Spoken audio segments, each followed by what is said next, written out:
2 days నుంచి వాహిదా గురించి ఆమె అమౌంట్ తీసుకుంది.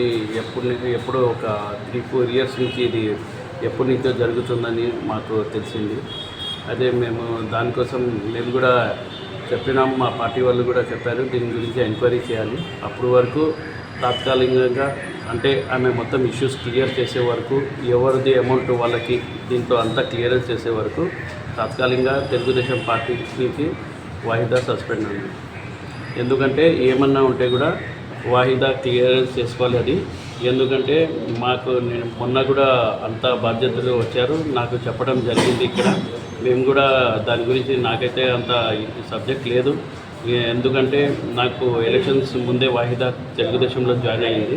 దానికోసం నాకు అంత ఐడియా కూడా లేకుంటే తర్వాత నాకు తెలిసింది. దానికోసం మేము కూడా దీని గురించి అంటే ఎంక్వైరీ చేస్తున్నాము, ఏం జరిగిందో ఏమో దీని గురించి. అదే నాకు తెలిసింది ఏమంటే దాదాపు ఒక 2-3 ఇయర్స్ నుంచి ఇది జరిగిందేమో. దీన్ని కూడా ఆమెకు పిలిచి కూడా చెప్పినాము, ఏమన్నా ఉంటే మీరు ఇది ఎవరు బాధ్యతలు ఉన్నారో వాళ్ళందరికీ మీరు క్లియర్ చేసే వరకు, అప్పటి వరకు మీరు టీడీపీ పార్టీ నుంచి మీకు ఏం సంబంధం లేదని చెప్పేసాము. Thank you.